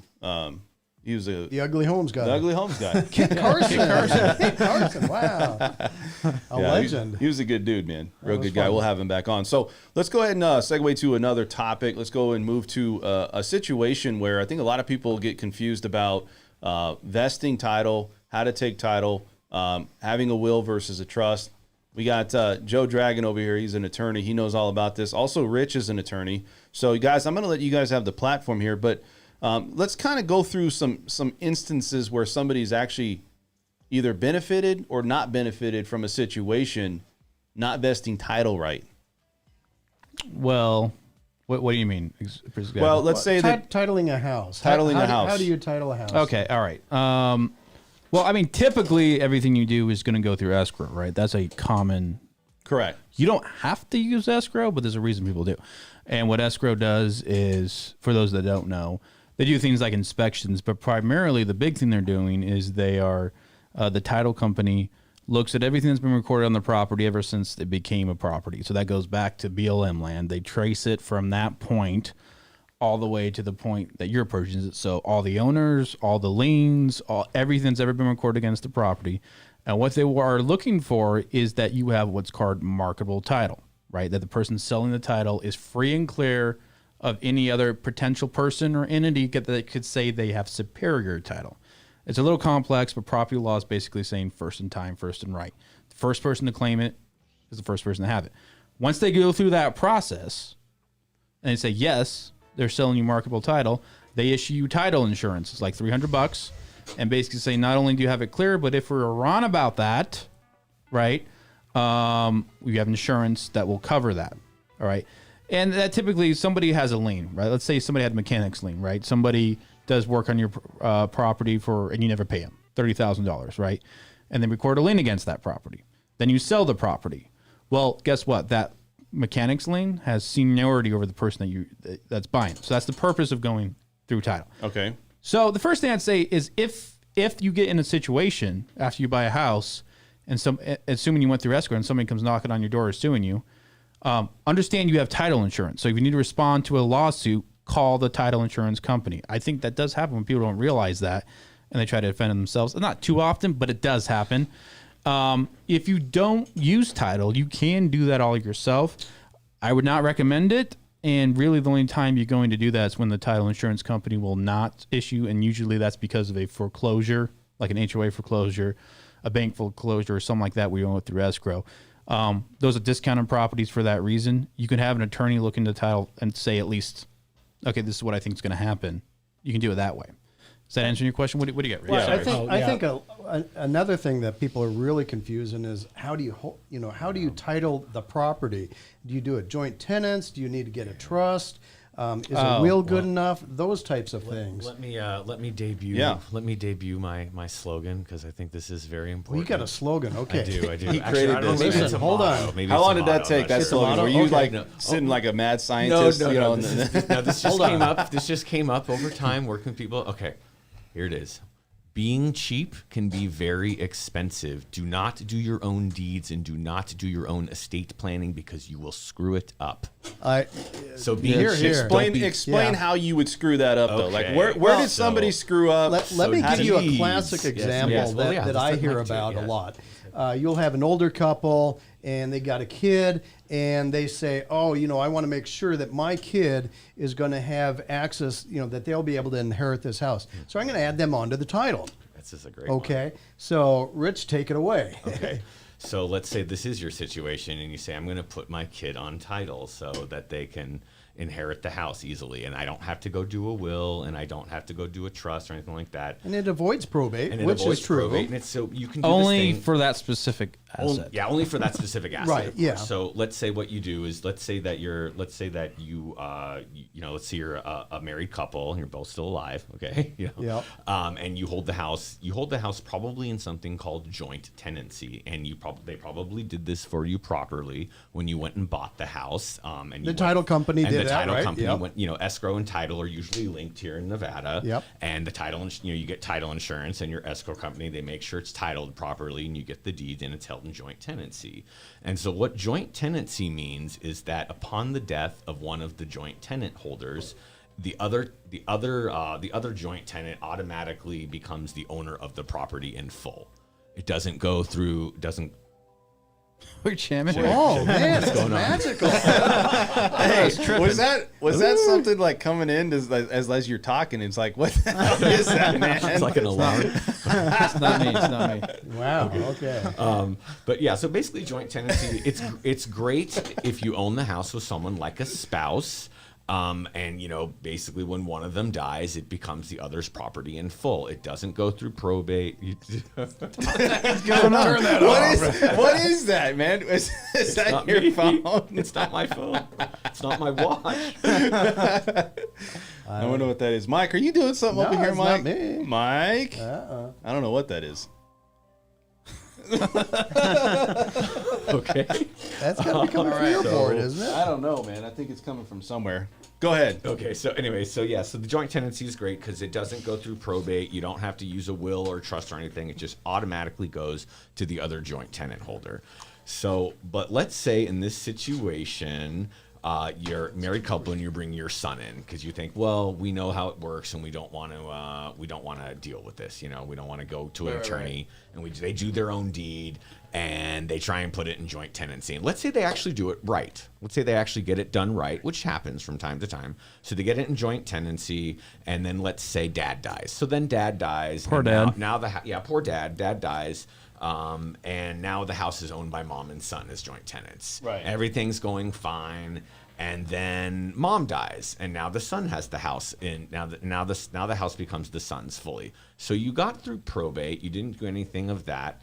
However, there is this thing called taxes that becomes a big issue if you do this. Yes, and so this is something that happens often for people. So let's say that mom and dad bought the house for like $100,000, and when they both died and son inherited the house, it's now worth, let's say, $500,000. Okay. Let's say, let's say it's Las Vegas. Let's say they bought the house 10 years ago, and now it's worth $500,000. Yeah. Which could have happened here because we had a pretty big price appreciation over 10 years. So now son, unfortunately, what son is going to do is if he sells the house, he's going to have this thing called capital gains. And what capital gains basically are is, what did you buy the house for? What did you sell it for? Right. So we're going to do this we're just going to keep it very rough, but let's just say 500 minus 100. So let's say he had 400,000 in capital gains. Now, see, if mom and dad had simply kept the house in joint tenancy with themselves and passed the house on to son without putting him on title that way, he would have inherited the house at what they call the date of death value. And then if he immediately sold it, he wouldn't have had any capital gains. Step up basis. Right, Step up that's basis. called a Yes. step So up in and so there's basis, this thing in tax law and in succession law that when you inherit property from someone, that instead of getting it at the value that they paid for it, you get it at the value that it was when they passed away. And it's a great way to get around estate tax and all that stuff, but that's not really the point. The point is just that if by not seeing an attorney or a tax person and finding out about this and thinking, well, I'm going to avoid the cost of probate and put my son on in joint tenancy, you did do that right, but now you've left them with capital gains on $400,000. Now, would you use a will or would you use a trust in that scenario? Okay, well, now you could do it either way. It depends on your personal situation. So, but isn't there a benefit of the trust though? Because then you avoid the probate situation. Of course there are benefits to the trust. Yes. No, I'm just saying that you could effectuate the process either way by will or trust. Let me say this. Go ahead, Mike. Go ahead. I read a case study on somebody. It was a mother who owned a bunch of rental properties, and she wanted to start doing some estate planning. So she was doing what we talked about, put her son on as title. Well, turns out her son did not pay his income taxes. And so the IRS comes knocking at his door, and they force a sale of some of the rental properties that mom put his name on. And this was really kind of crazy because what happened was they forced the sale of it. Now they decided that these properties are half owned by mom, half owned by the son. And so they took the son's half and gave mom her half. So they didn't steal her money, but they took what they considered to be the son's half. Now, he put no money in there. And they went before tax court and argued this, but the IRS prevailed. And because she put her son on, she owns lost the asset half, so that's how many that is. Now, would a trust protect the mom in that situation? So all right. So the great thing about that too is that like let's say you want to do it the right way.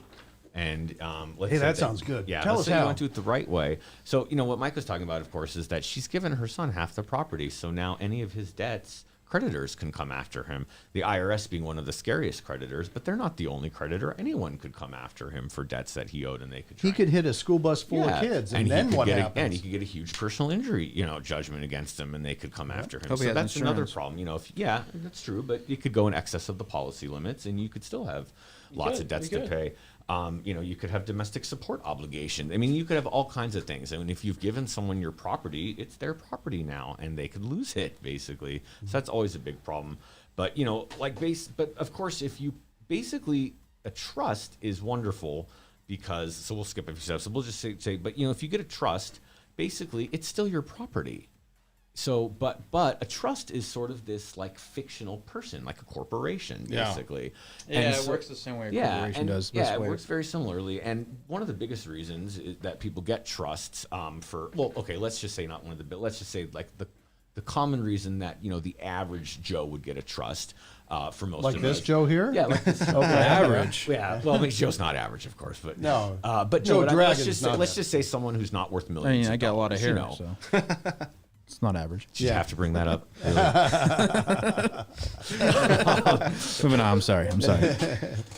But no, the great thing about the trust is that why most of us would get a trust who are not worth millions of dollars is to bypass probate.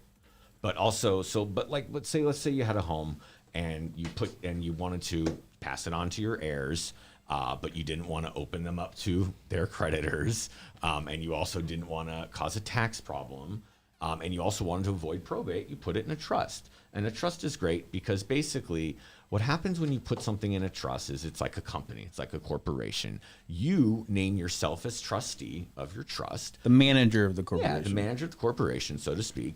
And it's still your house. You're still managing everything. But when you put this trust together, you can put a lot of stuff in it. You can name all kinds of, who you want to go to, how you want it to be managed, whatever. Trusts are great. You can put all kinds of stuff So in with Mike's situation, when you talked about the IRS coming after, do you think the trust would have protected her? Well, sure, because she would have never given it to her son. It would still be her property. He would never have been an owner. Yeah, he would have never been an owner. And it's really simple transaction. yeah, Isn't it? and it would have never. Now, What is the cost typically for something like that to get set up on a trust? Like if you wanted to say, hey, I want to set this up, put my properties in a trust, what do you do on that? Well, me, it's very reasonable. 500,000. Okay. Okay. yeah. Sign me up for 3. It just depends. I don't want to give the answer. It depends. I but mean, there's a lot of. I would say there's a lot of difference in market rate for people. I've seen if you some did who something for very cheap, simple some and you who just for- said, all I want to do is put this piece of property in the trust, I mean, I wouldn't. I mean, but like okay, $400 at the most. But if you say I want to make a complex trust, I mean, I don't know what you think, but with lots of different things in it, operates in lots of different scenarios, well, that gets more expensive. It just depends how much time goes into actually doing that. But for something very simple, it doesn't cost a lot. Do you have to, so what when you're setting up this trust, do you obviously have to have a business set up with the so you could just say, hey, I'm going to create Dan French Trust. Oh yeah, right? yeah. You and don't then, have to have anything. Yeah. right, and then you could just set up legally. What can you put in there besides properties? Anything you want? See? I don't know Your what checking account, I don't know your what- savings yeah. account, your Well, yeah. brokerage account. My cars are in a trust. You can do that. Yeah. It's not. You don't necessarily have to. They have some easy procedures. What if you don't for own your cars, car but though, and then you got to put it in there? Like the bank owns it. That's and- okay because there are easy procedures dealing with a car when they're under a certain value. It's not so big of a deal. I mean, you can to get your open car just in a open trust. bank. Just open bank accounts in your trust name. Now, Yeah. legally, it's kind of crazy because all that's required is that you not even write it down. You declare a trust. Don't ever do that because Yes. when you got into it, but that's really all the statute says you have to do. What validates it to be that it's a solid trust that's legit and it's what I mean, because obviously you're saying that It could signed be as writing, it could be as basically. simple as a signed writing. Say, I'm transferring this to my trust. Sign. I declare trust. That's all the law requires. Again, I don't do it because it's an evidentiary problem, right? What if somebody challenged that and said, I don't believe that trust exists. I believe it's a fabric. So what you want to do is write it out, have you sign it, 2 witnesses sign it, and I'd notarize it too, just to prevent as much evidence as you can. That's a little technical, but my point is it can be as complex or as simple as you want it to be, just depending on your situation. People hear trust, and like you said, they think they got to make it with the state. No, you do with an LLC, which is, by the way, not that difficult either if you're a single LLC. But you don't have to declare to the state that you've made a trust. Yet it gets all the benefits that an LLC does when somebody like the IRS comes knocking on your door. That's one of the big reasons why people love trusts, because you don't necessarily have to make your business public. It doesn't have to go before a court to transfer property when you pass away. Why does more people not know about this stuff, though? A lot of people know about this, I would say. I think a lot of people do, but they also do stupid things like that one. I think a lot of people, and I'm going to say this. I think it's not that they don't know about it, but a lot of people, of course, they don't like to think about their own mortality. So it's not that they're not aware that they should do something. They just don't for one reason or another because they don't like to think about their own mortality. Right. Yeah. Two, though, also, and this is something that comes up a lot, and I'm sure, it depends on what industry you're in. But, a lot of people think, I know what I'm doing. I don't need to pay an attorney to write up a deed or write up a will, or I can look up NOLO. I read NOLO, and I can do it myself. I heard wills, though, are not, wills aren't that enforceable, right? You got a lot of problems. Like my parents, they inherited a home from my dad's father that passed away. Okay. I'm telling you, he was old school. He's like, I'm not doing a will. I'm just not going to do it. And he goes, not a will, a trust. He goes, I'm just going to write a will. Wrote the will out. I'm telling you, it was like 8-month process. So just to get to a point. That's probate. That's called probate. And that's the problem. Yeah, it's probate. But wills are perfectly valid. They hold yeah, up. they work. You just got to go to a court. But they're not. They're breakable, right? Aren't they? What do you mean? Well, like you can if on you a did trust, it yourself, right? If you have a trust, I think it's a little bit more solid than just saying, "Hey, I wrote out a will." Well, you can. Here's the thing. If you're talking about, first of all, like you were saying, Rich, that idea that don't like to talk about your own mortality, but estate planning can affect you beneficially while you're still alive, like the things we've talked about with the IRS type of thing. So it's not death. Oh yeah, no, there's definitely asset protection.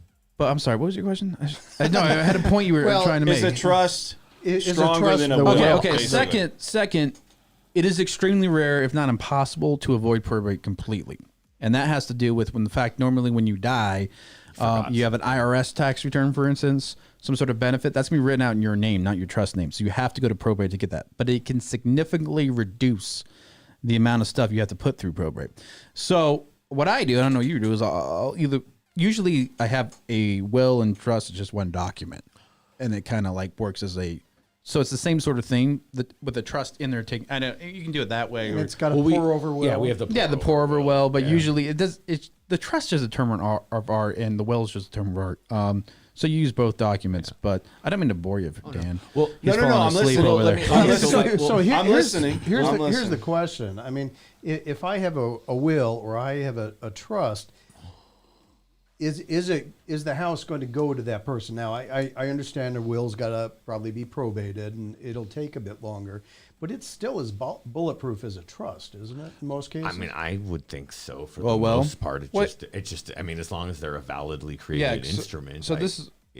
And that's the point. You said validly created instrument. And I believe in paying for good legal advice, like I like buying real power tools. I get I'm charging. We're charging all you guys. I mean, I definitely think. I think we're about even because. You're right. No, I mean, I think the idea really is that having a trust, depending on your situation, is definitely probably going to be an easier process. But I don't know that I would necessarily say that it's I would more say legally enforceable. But Joe, what do you think? I don't know. I think what you got to sign up for is an iron will. That's what you need to sign. Iron will, yeah. But the thing with when you get a trust is you're still going to have a will. That's the thing, though. It's not like if you have a trust, you're still going to have a will, and you're going to have a will. Yeah, you're going to have a will that basically says anything I forgot to put in my trust, probate into my trust now that I'm dead. Yeah. So you're still going to have that will even with the trust. So I would say, as far as a house, pretty much if you get a house real estate, I would say, put it in a trust. Put it in a trust. Because this is what happens. Like a will's just fine, but what happens, somebody dies, you take the will, you have to go to the court. because you can't get title. You can't own anything until you go to the court. Right. With the trust, what the trust says is like, all right, this is in the trust name, right? And by the way, when I die, whoever is the subsequent trustee will give title to XYZ. Yeah. They don't need to go to the court. And because it's recorded against the property, you can sell it as marketable title. And it's immediate. You don't have to wait. I mean, basically, as soon as they... Yeah, so you held up for 12 months. What if the property prices go down and then you lost out because you were stuck in probate trying to get this thing cleared? Well, a lot of times, though, in a will, though, there's no guarantee that you get everything. I mean, what if that person had a lot of credit or a lot of things that they had to pay? Also, too, what if they had heirs? So now you got to send out these documents. Well, that says, you got to mail that out. So it's not. A trust benefits that though. Now, that's where it's better. Too, though. I mean, a will. That's the point of a will, is it doesn't go to it goes to who you say it goes to. It only goes to their heirs if you don't have a will. Well, so this will was put out, and they said you got to mail out to everybody saying that. What state were you in? It was in California. Okay, so each state has different laws. Okay, so was that matter. So Nevada's completely different? It's not completely different. It's just that each state does have its own law, so it does matter. That's all. Mm-hmm. Yeah. Well, David, I mean, what? Sorry, you got about 5 years or so left in life. Have you handled all this yet? Or I'm just giving you a hard time. But any thoughts on this? I got a question on this. How old do you think David was when you walked in? 26. 26? About 10. Add 10 years to that. Are you serious? Yeah. Dude, when he told me he was in his mid-30s. You're 36? Yeah. 36. You're older than me? How old are you? 34? 30. Yeah, this year. How you nailed it. Whoa. Jeez. 87. You told me your birth year, so. Yeah. 34. Wow. Yeah. You're good at that math thing, aren't you? I'm sorry. I thought you were like 25. No. You look good. Thanks. No, I've been in real estate 16 years. Yeah. Oh, nice. Okay, cool. Yeah, since 2005. Well, okay. Getting back to the topic, clients will often ask me, Mike, do I need a will or do I need a trust? And what I usually say is, if you like your kids, get a trust. If you don't worry about it. How about that? Yeah, that's a good way to put it. What are the major differences between the will and the trust? Or you have grandkids. So, all right, so explain what happens when, okay, Mike and his wife pass away. Mike's kids are the beneficiaries. What's the difference if we have a will versus a trust? Well, I mean, I can definitely come up with a few horror stories. So like I'm gonna go with I'm gonna of course leave out all names and everything like that, but I'm gonna go with to protect the innocent. Yes, to protect the innocent. I'll go with a fairly current case.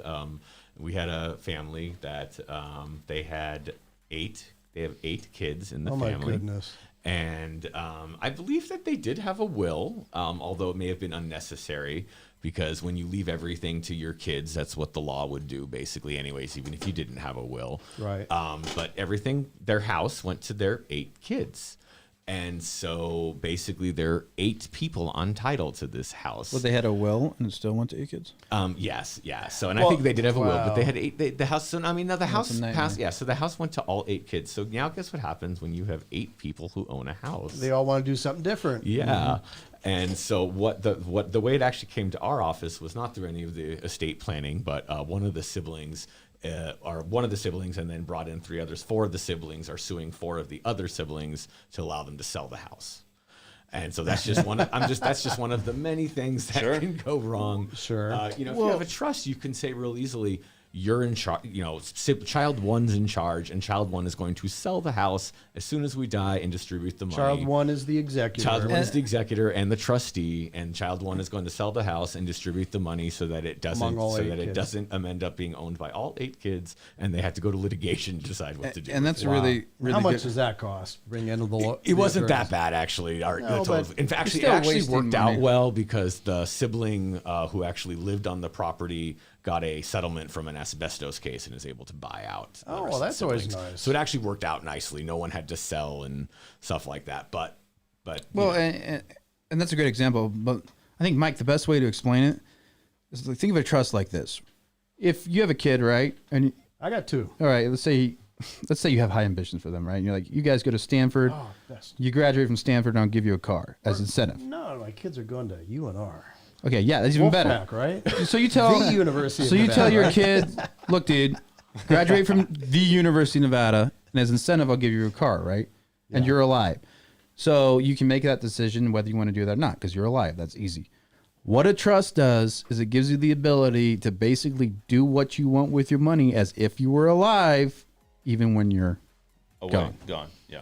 That's what it so does. one thing I do have a trust, and one thing I did in mine is I say, okay, when my wife and I die, kids get X amount of money, and then when they're 25, Yeah. they get X amount of money, and Common. when they get 35, because I know an 18-year-old, if they inherit a big chunk of money, boom, it's gone, Now, right? This is the other great thing about the trust, because with a will, Controlling that's it. from the Right. grave. Dead I think I would have gone on a. Do you So have you any guys spooky really music? haven't answered my question. Okay.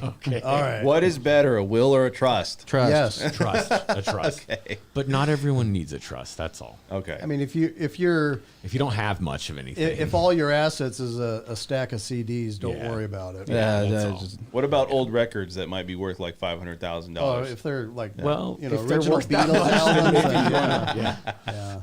those should just be was put in the titled in the trust. Yeah. Don't you Title also your- put medical instructions in there? Like if you're on life support and the family's going to make a decision? That would be a healthcare directive, so that's a little bit different. But it is usually Yeah. usually we try to get people to do that when they come in. Because I heard it's good not to that's a put good it question, though. not to put organ donor on your driver's license, but put it on your will.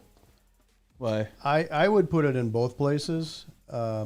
So my mother-in-law was a recipient of an organ donation, and by having it on your driver's license, They make an immediate response. well, what happens is the bodies are treated a different way. Okay, and I'm just kind of speaking from personal experience. Yes, well, if I went to you today, Rich, and to get a trust, it's going to be. I'm not going to get just the trust. You're going to give me a set of different documents, and maybe you can kind of explain what those are. So, I mean, so I would say, so in our practice, and our wills primarily are for just to start off to be clear, ours are primarily for probate bypass. In my practice, we don't do a lot of asset protection and things like that. But in my practice, but what we would get you to do probably if we felt that it was the right paperwork for you is we'd try to get you to set up a trust, do a pour over will that comes with it. And like I said before, the will basically just says anything that I didn't put in my trust or I forgot or that I bought and didn't have time, probated into the trust and follow the instructions of the trust. And then there are these two other very important documents. One's called a financial power of attorney and one's called a healthcare power of attorney. And that's what David was Yes, talking and that's about. what Dave was talking about. And so basically the financial power of attorney is kind of like it's almost like basically you give someone the right to deal with all of your financial assets. And that's while something you're that I still deal alive. with in my situation. Sometimes a client will be in the hospital and a kid will come in with the financial power of attorney and, okay, I need to sell something so we can pay dad's bills. And then a healthcare directive, which is it's kind of like a financial power of attorney, but about your healthcare. And you can basically designate someone for a lot of people, of course, they're going to designate their spouse.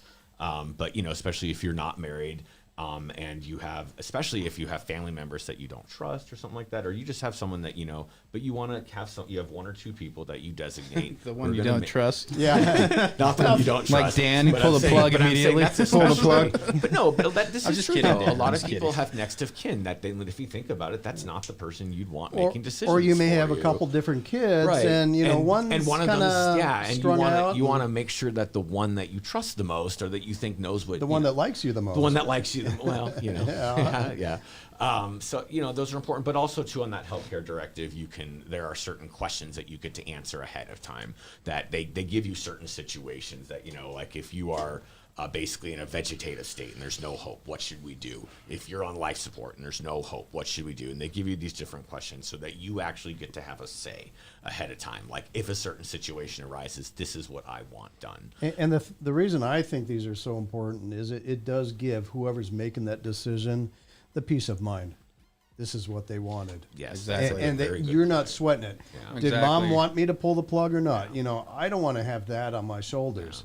Yeah, and doing this for clients, it's always hard on the clients when they have to think about these things for their own life. But I'm like, it's gonna be hard on your son that you didn't give any direction. Yeah. And now he's got to make a decision. So Exactly. But anyhow, I did want to add one thing, though, just because we were talking about the financial power and the trust. And one thing that sometimes people don't often realize, and Joe, you can, add to this as well, but that, powers of attorney, sometimes you get blowback or resistance from certain institutions At least I've had this in my Banks? practice. Banks, They're thank the you. worst.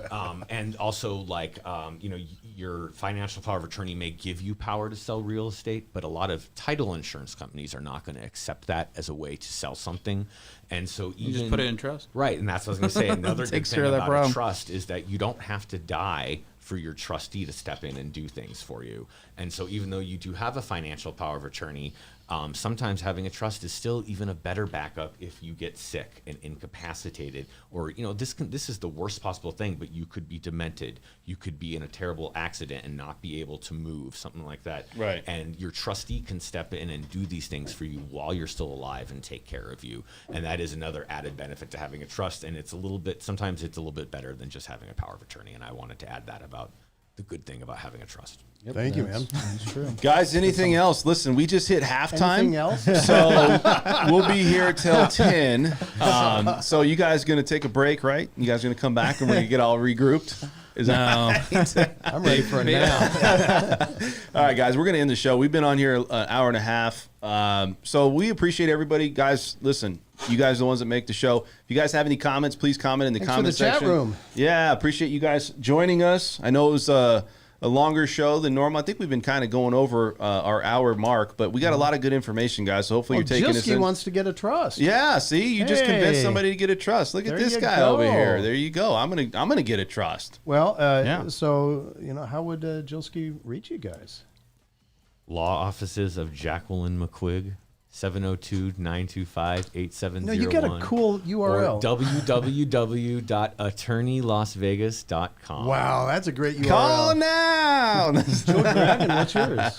jdragon at dragonlawgroup.com is the email, and dragonlawgroup.com is the website. Find everything you need. Yeah. Awesome. How about you, man? You don't plug yourself. Plug it, man. Hey. Just bring the heat. Find me at peakfinancialsolutions.com. And pretty soon it'll be bestfinancialadvisorintheuniverse.com. I got to get I'm that going one to get that domain right now. So that No, way I I'm gonna, bought it. I bought you it. bought Oh, it? yeah, too late, I'm man. going to get that, and then I'm going to put a number 1 at the end. So if you ever try to get... Just funny. What's up, David? How do you get a hold of you, buddy? Website, davidchristianrealtor.com. All the bio, my information is there. The cell phone is there. Email. Also cater to the Hispanic community as well. So speak Spanish. Dude, that's awesome. Yeah. Guys, thank you so much. If you have any comments, like I said, comment. Hit the like button if you're watching this video.